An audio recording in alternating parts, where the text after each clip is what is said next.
এটা তো ভালো লক্ষণ যে এই যে প্রতিবাদ হওয়াটা। জি। এই মেয়েটি পল্লবীর মেয়েটির ব্যাপারে যে আলোড়ন তৈরি হলো, আর সরকারও সজাগ হলো, আশা করি আদালতও সজাগ হবে। এটি একটি হয়তো দৃষ্টান্ত হতে পারে। এই দৃষ্টান্তগুলো সামনে নিয়েই আমাদের এগোতে হবে।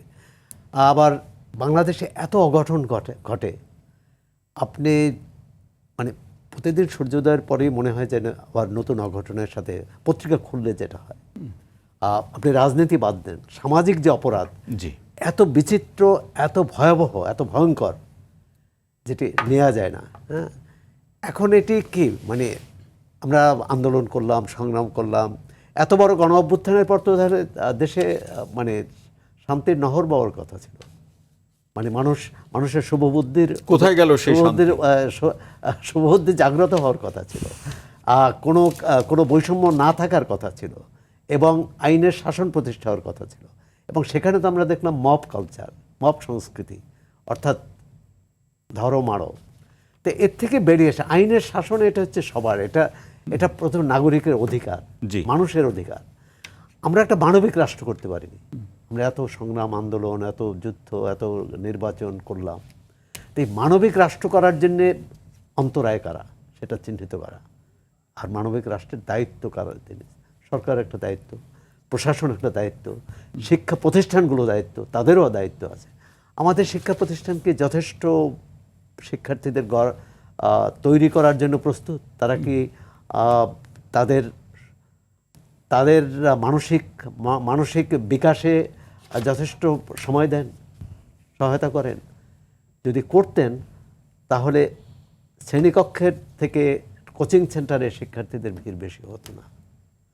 সুতরাং আমাদের কি বলে, সংকটটা একেবারে সর্বব্যাপী, চতুর্মুখী দুর্ভিক্ষ, সর্বগ্রাসী। এখন এটা কিভাবে? হ্যাঁ, পরিবার থেকে শুরু করতে হবে। ওই যেটি আছে 10টির মধ্যে 9টি যদি হয় যে কোনো না কোনোভাবে ওই মানে তার পরিচিত স্বজন বা পুরুষ কাছের মানুষ, কাছের যারা। আরেকটি বলি, এখানে 2 আপা আছে, আমি লজ্জিত, অপরাধ বোধ করি যে একজন পুরুষ, মানে এই সমস্ত ঘটনার পিছনে কিন্তু পুরুষ। সুতরাং পুরুষই কিন্তু একটা ক্ষমতা, অন্য কোনো কিছু দরকার নাই।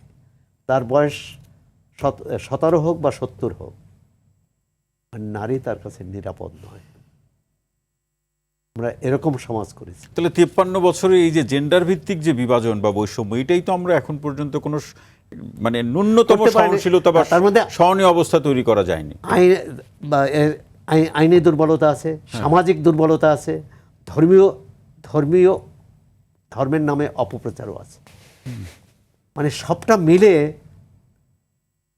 মানে এক ধরনের আমরা অসুস্থ সমাজে বসবাস করছি। সেখানে অপরাধ হবে, সেখানে যার যেখানে ক্ষমতা আছে ক্ষমতা দেখাবে। এর থেকে পরিত্রাণের যে উপায়, সেটা হচ্ছে সামগ্রিকভাবে একটা সম্মিলিত প্রয়াস, সর্বাত্মক প্রয়াস।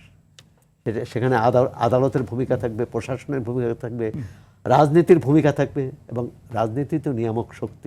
এবং এই জায়গাতে সৌরভ, আরেকটা পরিসংখ্যান এরকম আছে যে পর্যালোচনা এরকম, যারা এই ধরনের বিকৃত যৌন মানসিকতা ধারণ করেন তাদের অধিকাংশই মাদকাসক্ত। হ্যাঁ, সেটা তাহলে মাদকের যে সহজলভ্যতা তৈরি, আমরা মাদক সেবীদের ধরি বা মাদক এই যে যারা হকার তাদের ধরি, কিন্তু এই মাদক ব্যবসা যারা করে, গডফাদার যারা, আমরা তো আওয়ামী লীগ সরকার আমলে যে দেশের সবচেয়ে আলোচিত যে গডফাদার ছিলেন, তিনি সংসদে আইন প্রণেতা ছিলেন। এইরকম আমি জানি না যে এই নতুন সংসদেও এরকম কেউ আছেন কিনা। যদি যদি থেকে থাকেন, মুন্নিয়াপাড়া এটা তাদের প্রতিরোধ করবেন। আর না থাকলেও তাদের দায়িত্ব কিন্তু এই 300 জনই যে একজন সংসদে একজন মাদক ব্যবসায়ী হলেন, কিন্তু যাদের দায়িত্ব এটা দেখার, তারা কতটা দেখছেন।